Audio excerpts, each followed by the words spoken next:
It seems as though Hollywood has finally calmed down after the many disputes over the summer that resulted in writers and actors both going on strike.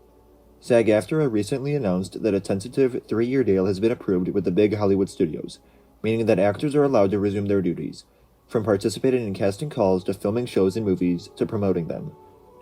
For Star Wars, the strike ending has immediate implications for multiple projects on the horizon, both live action and animated.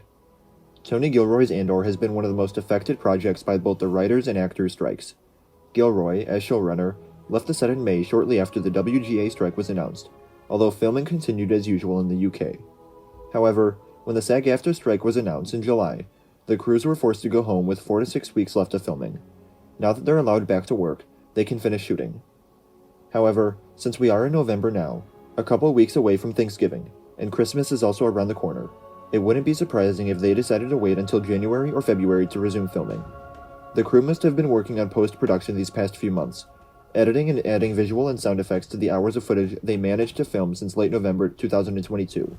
It's possible they could use these few weeks before they set with the production again to do additional recordings that they need to improve some audio or perhaps even voice CG creatures. The new season had been announced with an August 2024 release date, but by now it seems very unlikely that they will be able to meet that window. A late 2024, early 2025 date seems much more feasible. Production on the 4th season of The Mandalorian was initially planned to start in October.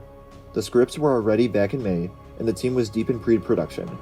But the WGA strike set them off slightly, as Jon Favreau, being the showrunner, couldn't really actively participate in the process per strike rules.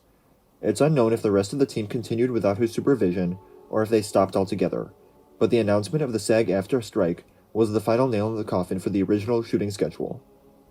Favreau and his team have been able to move forward with pre-production this past month, after the end of the WGA strike, at least on everything that didn't involve the actors. We expect filming to begin early next year, perhaps around February, to give the crew some time to rest during Christmas. Now that the actors are back to work, they can do costume and camera tests, they can cast the supporting roles, etc. 2024 will be a big year for Hollywood rescheduling, but we don't anticipate that to severely affect The Mandalorian. The title character is played by 2 stuntmen who are solely dedicated to Star Wars, and even some of the main supporting actors, like Katie Sackhoff, Carl Weathers, or Emily Swallow, aren't working a lot elsewhere these days. Giancarlo Esposito could be an exception, but even if he's coming back, which we don't know, he usually doesn't spend a lot of time on sets. Jon Watts' Skeleton Crew show has been one of the biggest mysteries this year. Lucasfilm insisted, since it was announced up until this summer, that it was set for a 2023 release, but that is no more.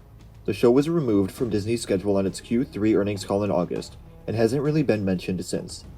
This could either be because they wanted to do some reshoots that they were ultimately unable to do because of the strikes, or because they weren't sure how long the strike would last, and they didn't really want to release it without having Jude Law and Jon Watts available to promote it.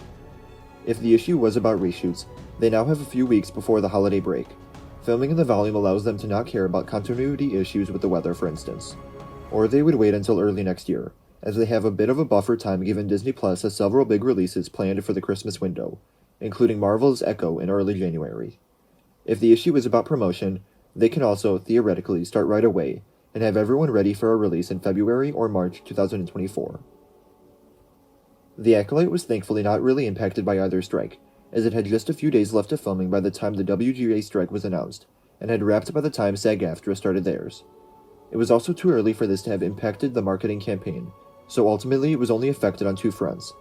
First, the scheduling of the other shows, pushing Skeleton Crew back into Q1 or Q2 2024, probably results in the Acolyte moving into the summer, at the earliest. And second, they probably have scheduled some ADR sessions with the actors, or recordings for CG characters that they couldn't do during principal photography. The extent of those is unknown, so we're really not sure how it would have affected the whole process, though it's doubtful it has really messed with it. But there's also the issue of Season 2. It would seem reasonable to assume that, much like they did with The Mandalorian in 2019, Disney and Lucasfilm want to move forward with the planned 2nd season of The Acolyte even before the first one comes out. So if this is the case and Leslie Headland moves on to the 2nd season in early 2024, they can cast it a few months later. Right now, the Star Wars animated project that would have been most affected by the actors' strike would be Tales of the Jedi Season 2. That was announced in April for a 2024 release date, so it seems reasonable to assume it was the middle of its recording sessions. A third season of The Bad Batch is also in production, though Michelle Ang did tease in late June that she was wrapping up her work on the series. Even if the rest of the crew hadn't wrapped by July 13th, they probably would have just a few days left. However, animated projects are something that are usually kept under wraps until the last minute, so the strike may have also impacted other unannounced projects that we don't know of yet. But of course, it's hard to speculate on those. What are you most looking forward to in a galaxy far, far away? Let me know in the comments below. Remember to like the video, and subscribe for weekly Star Wars coverage, and remember to follow me on Instagram, Twitter, and TikTok. Thank you all for watching, and remember, the Force will be with you, always.